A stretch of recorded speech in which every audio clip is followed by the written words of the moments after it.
Good morning. Happy Tuesday. I have a very nice reading for today, Spreading Your Light, How You Affect Others Daily. Excuse me. And if you ever went to Sunday school, you would have done this song, Hide Me Under a Bushel. No, I'm going to let it shine. So you want to let your light shine. So I thought of that when I first read this. As the peace and fullness of modern life serve to isolate us from one another, the contact we do share becomes vastly more significant. And this was written before COVID, and that's where social media did close the gaps and help people stay connected all over the world in this intimate web of interconnectivity that we did not have before social media. We consciously absorb each other's energy, adopting the temperament of those with whom we share close quarters. Or maybe they always say who you are, the 5 people you spend the most time with can affect who you are. Everything we do or say has a potential to affect not only individuals that we live, work, and play with, but those we've just met, or maybe even your online friends. Although we may never have the impact we had, or the scope, or the influence, accepting and understanding that our attitudes and choices will touch others can help us remember we conduct ourselves with grace at all times. When we seek to always to be friendly, helpful, and responsive, we effortlessly create an atmosphere around ourselves that is both uplifting and inspiring. Most people rarely give thought to the effect they have on others. When we take a few minutes to contemplate how our individual modes of being affect the people we spend time with each day, we come one step closer to seeing ourselves through the eyes of them. And they even say your partner often is actually a mirror or manifestation of yourself. So what you see in that other person of yourself is what attracts us to stay with this person. The sameness, which is kind of sweet, instead of that whole opposites attract. By asking ourselves whether those who we encounter walk away feeling appreciated, respected, and liked, we can heighten our awareness of the effort we have on everybody. Ultimately, something as simple as a smile given freely can temporarily brighten a person's entire world. I'm sure you've experienced this while you're walking down the street. Our value-driven conduct may inspire others to consider whether their own lives are reflective of their values. A word of advice can help people see everything in an entirely new fashion, and small gestures of kindness can even prove to those embittered by the world that goodness still exists. By simply being ourselves, we influence others to in both subtle and life-altering ways. And sometimes you'll hear from somebody months, years, days after their impact with you, and they'll say, oh, I just want to tell you, did you know that you influenced me, however. And it's nice to know that even when you think you're not really that important or valued to different people, you are influencing them in that subtle way this mentions.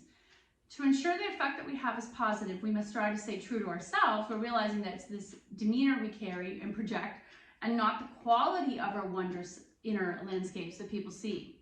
So it's your demeanor, and I always say this to my son, your body language, your face, your aura. Thus, when we interact with others, we know we can be as important as who we are. If we project our passion for life, our warmth and our tolerance, and our facial features, voice, and choice of words, all who enter the circle of influence will leave our presence feeling at peace with themselves and us. And that's kind of what Namaste is. Also, it's the good in me bows to the good in you, or the light in me bows to the good light in you. You never know whose life you're affecting in a big or small way. Try to remember that when you go about your day, each day in the world. So think about how your body language, your face, and your mood affects those in your life, even down to the person at the grocery store. I know Danielle and I sometimes get laughing. We have our girl dates, or usually at a grocery store, and trying to get the staff to laugh and join in if we're dancing to the music and being projected in the restaurant and the store. So let's see what animal card we have today very quickly. I have seen so many posts of coyotes and foxes with mange, and they look sick. And kudos to all the animal rescues and cat rescues that are taking them in. Okay, otter. So I can't think of any otter poses, but we will do some heart openers. Let go of control. I like that. Actually, I'll show you. He's really cute. I think baby otters are particularly cute. And let's see what it says in this lovely book.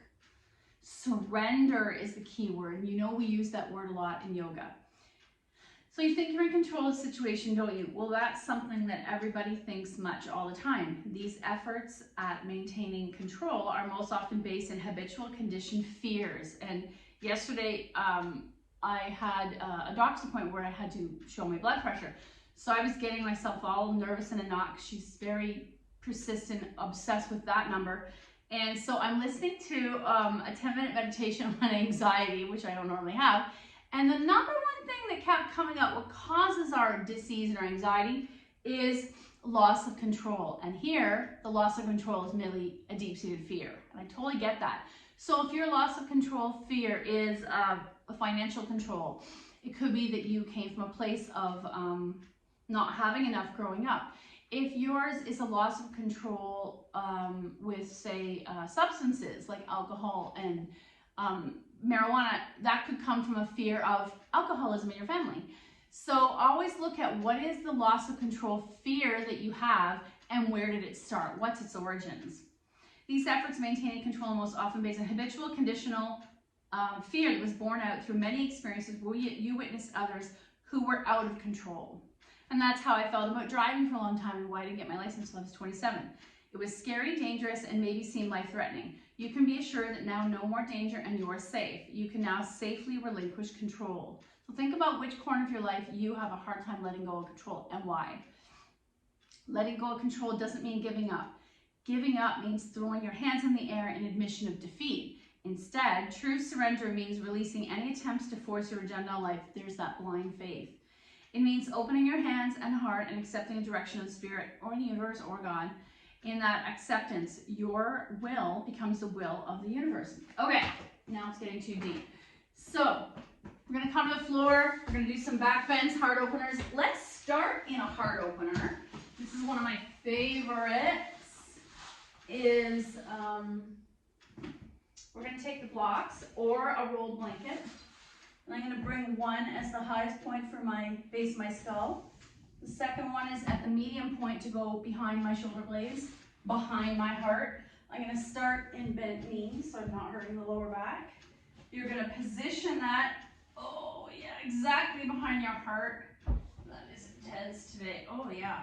Okay, I'm going to start with my knees bent in a variation of constructive rest.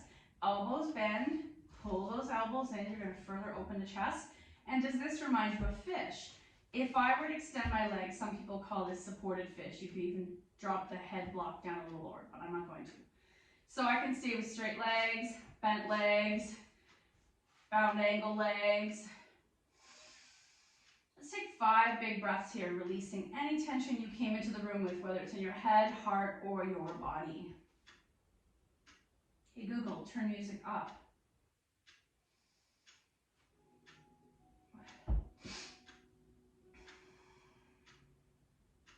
Inhale 1.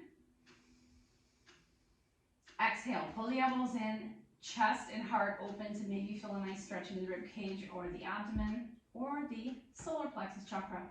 Inhale 2. Exhale. Inhale 3. Exhale. Inhale 4. Exhale. Inhale 5.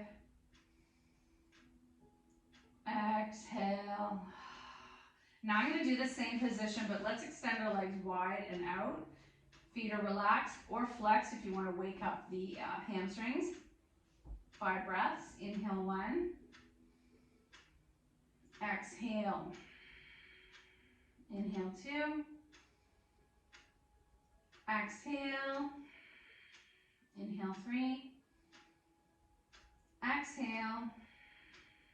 Inhale 4. Exhale. And last one, inhale 5. Exhale, point and flex, roll up the toes. To come out, I'm going to bend one leg then the other. Press into the floor to come off the blocks. Now we're going to do one more variation. I'm going to turn the block horizontal, lowest point, like a shoebox. That's going to go behind my heart. Oh, and head to the floor. I'm going to take my arms to a T, your choice. Walking your heels towards your bum, palms turned up, spread the fingers. Option to extend the legs. And where else deep in the body are you feeling nice long stretching lines of the front line of the body?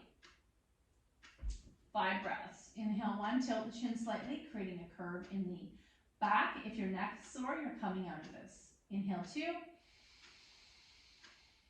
Exhale. Inhale 3. Exhale. Inhale 4. Exhale. Inhale 5. Exhale. Oh, we're going to bend the knees to get out of here. Get rid of the block. And let's bring these, heels to bum as tight as possible. So now instead of bending the spine, extension, I'm going to tuck the tail. 5 breaths here in constructive rest. You're pressing the soles of the feet into the floor. Maybe even walk the toes so they're pressing into each other. Inner thighs and knees pressing to each other. Belly engage. Lower back press down. Arms 45 T or cactus. Let's take 5 breaths here. Cat hair. Inhale 1. Exhale the entire back body into the floor, hollowing of the belly. Inhale 2. Exhale back body to the floor, and notice the hips. My body wants to tuck and lift into a bridge. I'm not going to do that yet. Inhale 3. Exhale, engage the glutes, lift the hips just a little, not a full bridge, and exhale down. And one more, inhale. Exhale, back body to the floor. Notice the tail wants to tuck, the hips might want to lift, but resist that. I want you to focus on grounding in through the back body into the floor. Walk the feet as wide as you can. We're going to windshield wiper a few times, waking up the hips.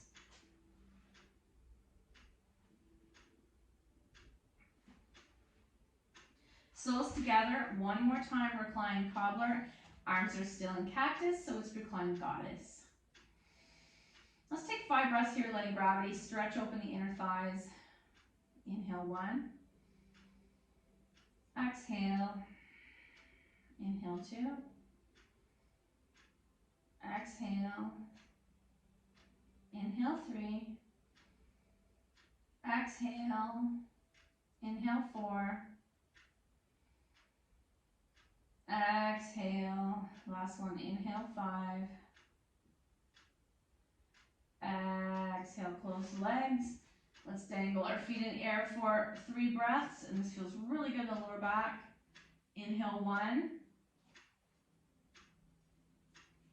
Exhale. Inhale 2. I'm going to start to rock side to side, massaging my lower back. Exhale. Inhale 3. Exhale, and knees to chest, continuing to rock side to side. Press those flexed inner feet together. And let's take the feet to the floor and the knees, double leg spinal twist on the left. Right arm opens to cactus. 3 breaths here, letting your body release with gravity in this double leg spinal twist. Inhale 1. Exhale. Inhale 2. Exhale. Inhale 3. Exhale, knees to center. Readjust those hips. Now you're taking them to the floor on the right. There's cards everywhere. Left arm opens. 3 breaths. Inhale 1. Exhale. Inhale 2. Exhale. Inhale 3. Exhale. Back to center. Little boat. Egg beaters, one direction then the other. And then we're going to draw right leg in. Left leg slides straight. Might point and flex a few times, waking up the leg. Left hand takes right knee over. Single leg spinal twist. 2 more breaths. Inhale. Exhale. Option to straighten that leg. Inhale. Exhale. Come all the way back out. Little boat. Left leg in. Right leg extends. Right hand takes left knee over. Single leg spinal twist. Inhale 1. Exhale, inhale 2. Exhale, option to take that left leg straight across the midline all the way over. Inhale 3. Back to center, egg beaters. And let's take our knees as wide as they naturally can go without forcing it. We haven't used the strap yet. I'm going to hold the kneecaps here and point and flex the feet a few times. And notice at that action, how it affects the glutes and the hips.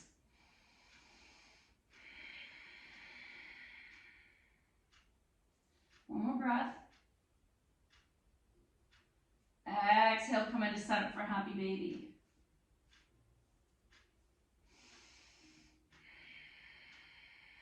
Option to come into full happy baby, and maybe you're going to rock side to side. Soles of the feet together. Pause. Or to the floor. Arms in the cactus.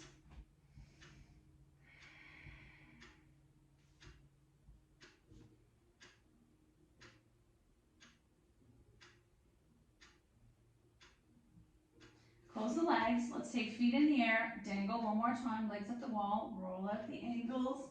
And take strap to the ball of the right foot. Slowly left leg lowers and stirring this leg. Let's take both straps from the right hand out to the side. Left arm to a T.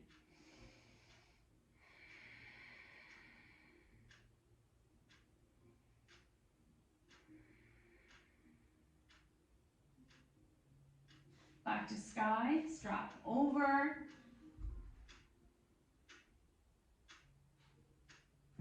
Back to center and shake it out. Or egg beaters. Feet in the air once more. Left leg's going to be the one we're working with. Squeeze and release that leg.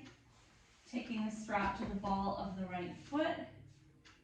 And choosing to stay here. Or stirring it. Then we're going to take both straps in the left hand, leg out to the side, and just wait for gravity to work with your beautiful body.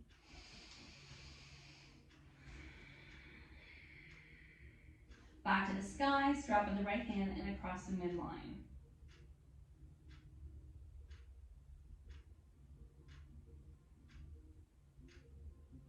Back to center, get rid of the strap, egg beater. I'm going to roll into a ball on my side and pause. Very nice. And come up. So when we talk about back bends and heart openers, they're kind of interchangeable. Anything where I'm opening this, I am heart opening, but I'm bending my back. The positive benefit is a belief that there's an increased room for breath if these ribs, these upper ribs, are open. In our culture, you know I talk about this all the time, we're always compressing those ribs. So let's come into tabletop before we do any of our back bends. Palms under the shoulders, knees under the hips, toes tucked, press the bum in the air. I've got a deep stretch in my lower back, cow, and then I slowly turn it to cat. Inhale, cow. Exhale, cat. Inhale, cow.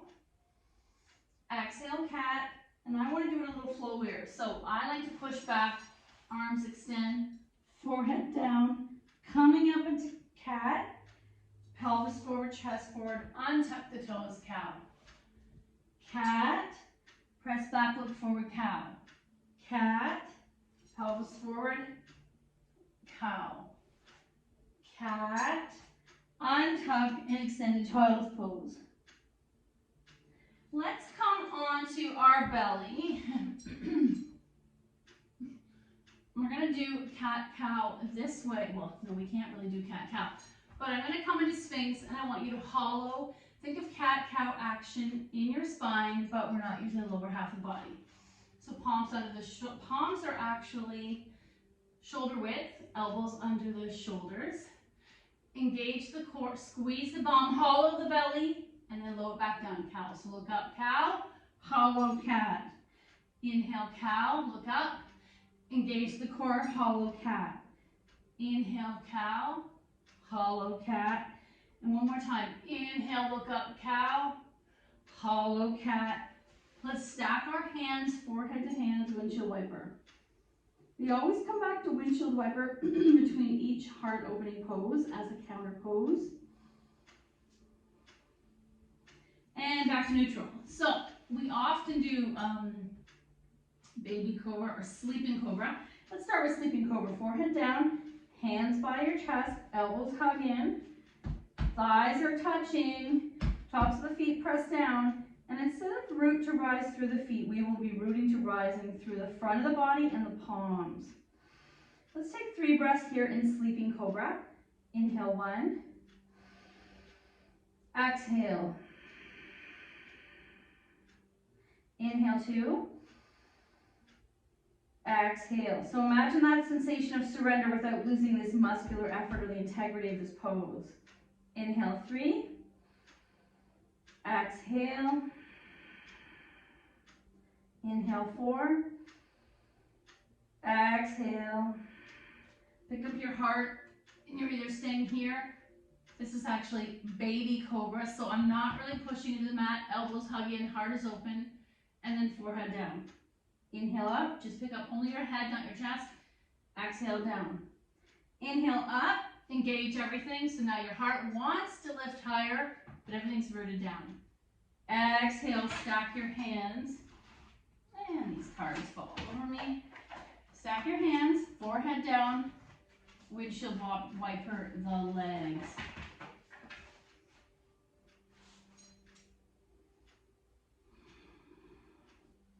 Okay, now we're going to take it a little higher. The muscular effort of the belly is going to be almost as if you were standing.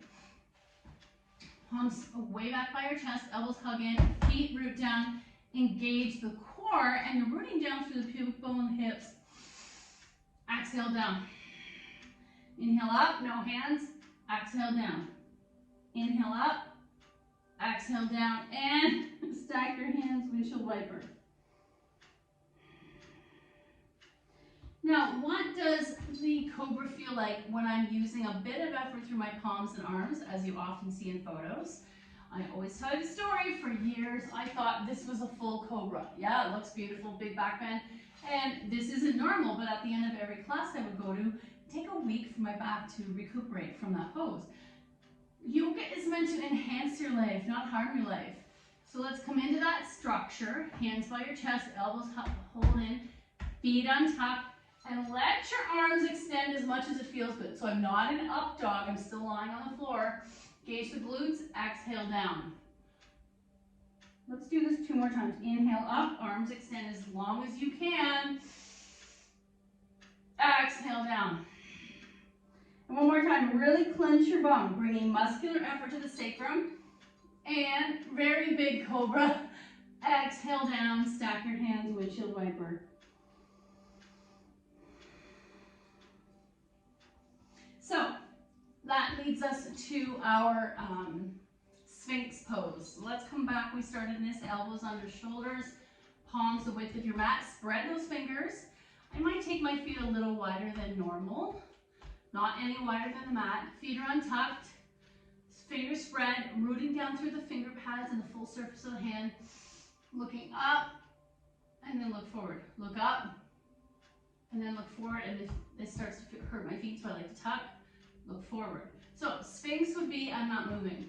Can you engage the core? Oh, and lift into lizard. And then come all the way down. Windshield wiper.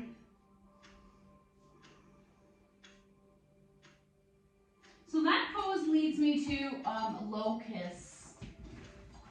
So lotus is the crazy leg pose. Locust is this, I don't even know why it's called locust. I think a locust looks like a big fly or a cicada. So I'm going to take the strap behind me, feet are down. Let's bring them back close together again. Forehead down, sleeping locust. And I'm going to just leave everything here, but the action of opening the chest is beginning to happen just by holding this strap. Arms behind me, palms up to grab that strap. Let's take 3 breaths here. Keep pulling the shoulders back. Inhale 1. Exhale. Inhale 2. Exhale. Inhale 3. turn your cheek, bend your knees, windshield wiper. You do not have to bring the hands back.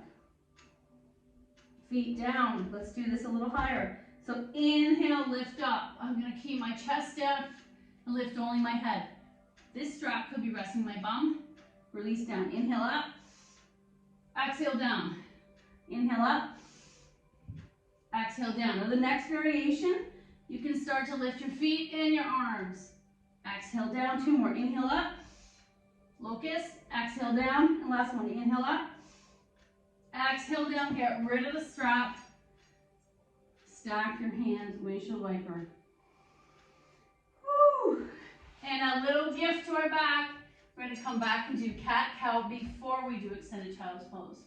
So in cat-cow, we want our hands under our shoulders. Bum in the air. Looking up. Engage the core, turning into cat. Really push that floor away and the heart towards your thighs. Inhale, cow. Exhale, cat. Inhale, cow. Exhale, cat. And one more time. Inhale, cow. Exhale, cat. Press your bum back. Extended child's pose. Even better if you have a child at home to maybe gently press your bum towards your heels.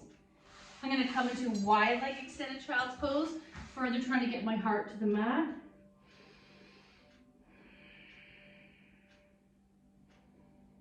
And come on out. We're going to come back to the heart opener sequence of cat-cow, but this time through seated. Whew. Little humid today. I heard it's going up to 40 next week. Summer took its sweet time coming. So I have my dominant leg in front, however your Sukhasana looks. Chest forward, shoulder blades back, curve. There's them back into cat. So we're gonna go cow, cat, cow, cat, cow, cat. How does that feel? Cow, cat, and switch. Non-dominant in front. Cat, cow. I just missed you up. I want you to come out of your autopilot. Cat, cow. And I've noticed some teachers teach cat, cow, where the cat does it before the cow, and other people do cow before the cat. I don't know. I feel like whatever my first experience was, which was cow, cat, it actually stuck in my brain, and it feels weird to do the opposite way, but it is good to do it out of your comfort zone sometimes. Cow, cat, cow, cat. Let's come back to extended child's pose, and instead of our spine going this direction, we're going to try to side bend it, which is really good if you suffer from lower back pain. So the first variation is extended child's pose. Walk the arms only towards the left. Press your bum and hips to the right. You should feel a nice deep stretch in the right side rib. Back to center. Extended child's pose. Arms walk to the right, bum and hip to the left. 2 more breaths. Inhale. Exhale. Oh yeah, inhale. Exhale. And the next variation of this, I see this often for sore lower back in a lot of, I keep telling you, subscribe to physiotherapist pages. Just type in physiotherapist under Instagram, and that's how I get a lot of them. So I'm going to start with my legs crossed, left hand on the floor, right arm up. And I'm either diagonally stretching from this right sits bone hip all the way out through the palm, or I'm arcing. Whatever I'm doing, I'm stretching this lower back, very key. You might walk the hand further out, and back to center, switch legs. Right leg on the floor, left arm up. Our diagonal stretch, left hand to right to left hip, or arc, and come on out. Now we're going to do the same thing but with one leg extended. Left leg out, left hand down, right arm first up, then diagonal, and then option to arc. Normally I would touch my foot, but I am too tight today. Option to roll that right shoulder back and look at the ceiling, and come on out. Let's keep the legs as they are. Right hand to the mat, left arm up, diagonal or arc. The left bum cheek does not lift. And come on out. Roll out those feet. Right leg out, left leg in. Right hand to right leg, left arm up. So answer the question. Diagonal, arc, option roll it left shoulder back. And come on out. Left hand down, right arm up. Don't let the right bum cheek lift up. Diagonal, arc, or roll the shoulder back. And come on out. Nice. How does that feel in your body? Very nice. So we're going to quickly do our final card. Crazy, lovely, crazy, sexy love nose. You know I love all these cards. Oh, I like this. Something bigger is on the way. It's a very hopeful thought. And the picture they've chosen is a sun. And I love how positive, quite often, affirmations link to the sun and how it rises every day, regardless of what happened the day before. It just keeps moving forward. Allow your vision to expand and be open to the form it takes. You may discover that you are dreaming too small, or what seemed like an obstacle is actually pointing you in a better direction, like losing your job and switching vocations. The universe always has your back. So always have that blind faith and feel that something better is on the way. Thank you so much for your effort. The good in me sees the good in you. Namaste.